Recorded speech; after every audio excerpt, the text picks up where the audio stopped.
بسم اللہ الرحمن الرحیم الحمد للہ وکفا وسلام علی عبادہ الذین اصطفى اما بعد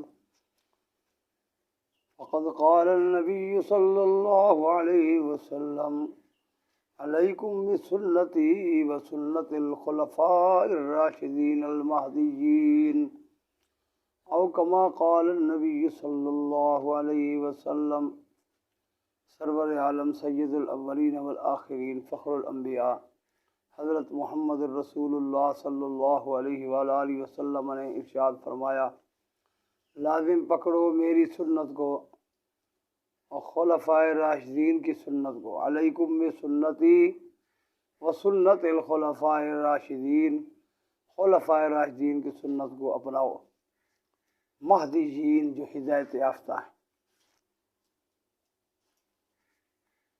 اب سمجھنا یہ ہے کہ خلفائے راشدین کا مصداق اہل سنت والجماعت کے نزدیک کون حضرات ہیں اور کتنے حضرات ہیں؟ تمام اہل سنت والجماعت، احناف، موالک، شوافع، حنابلہ رحمہم اللہ کے نزدیک خلفائے راشدین کا مصداق 4 حضرات ہیں۔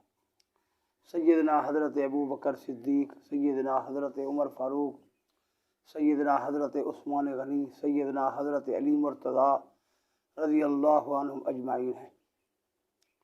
شیخ علامہ تفتزانی نور اللہ مرکزہ شرح قید کے اندر خلفائے راشدین کی وضاحت کرتے ہوئے ارشاد فرماتے ہیں کہ خلفائے راشدین 4 ہیں اور خلیفہ راشد وہ ہوتا ہے جس میں 4 شرطیں ہوں۔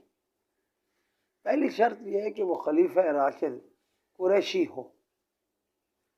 دوسری شرط یہ ہے کہ وہ خلیفہ راشد جو ہجرت سرور عالم صلی اللہ علیہ وآلہ وسلم نے مکہ مکرمہ سے مدینہ منورہ کی طرف کی تھی، اس ہجرت میں وہ شریک ہوا ہو۔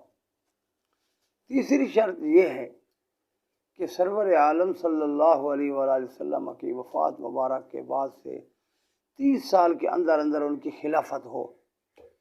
چوتھی شرط یہ ہے کہ وہ خلیفہ اپنے زمانے میں سب سے افضل ہو۔ یہ چاروں شرطیں ان 4 حضرات میں پائی جاتی ہیں۔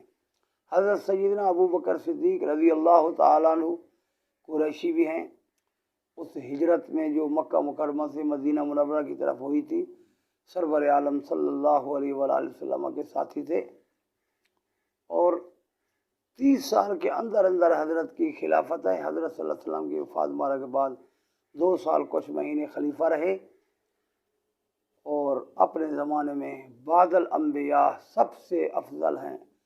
ساری مخلوق میں بعد الانبیاء سب سے زیادہ مقام سیدنا حضرت ابو بکر صدیق رضی اللہ تعالیٰ عنہ کا ہے۔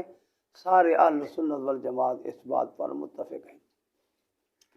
دوسرے نمبر حضرت سیدنا عمر فاروق رضی اللہ تعالیٰ عنہ، وہ بھی 4 شرائط ہیں، ان میں بھی وہ بھی خلیفہ راشد ہیں، دوسرے خلیفہ ہیں، وہ بھی قریشی ہیں، ہجرت مکہ سے مدینہ کی طرف ہجرت ہوئی، اس میں شامل تھے۔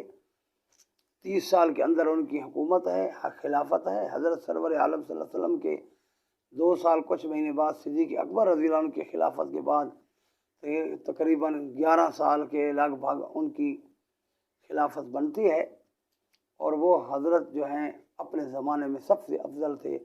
حضرت سیدنا ابو بکر صدیق رضی اللہ تعالیٰ کے بعد حضرت کا مقام ساری مخلوق میں سب سے زیادہ ہے۔ انبیاء علیہ السلام کے بعد حضرت صدیق اکبر کا مقام، اور صدیق اکبر کے بعد حضرت عمر فاروق رضی اللہ عنہ کا مقام ہے، اپنے زمانے میں سب سے افضل۔ یہی 4 شرطیں سیدنا حضرت عثمان غنی رضی اللہ عنہ پائی جاتی ہیں، یہی 4 شرطیں سیدنا حضرت علی رضی اللہ عنہ پائی جاتی ہیں۔ اس وجہ سے خلفائے راشدین اہل سنت والجماعت کے نزدیک 4 ہیں۔ باقی صحابہ کرام رضوان اللہ علیہم اجمعین جو خلیفہ بنے ہیں وہ خلفائے عادلہ ہیں، خلفائے راشدہ کا وہ مصداق نہیں ہے۔ اہل سنت والجماعت کو چاہیے کہ اپنے اس نظریے کو پوری طرح تھامیں۔ اللہ جل وعلا شانہ سے التجا ہے کہ خدا تعالی ہمیں اہل سنت والجماعت کے عقائد و نظریات کے پابند رکھے، اسی پر ہمارا خاتمہ فرمائے۔ وآخر دعوانا الحمدللہ رب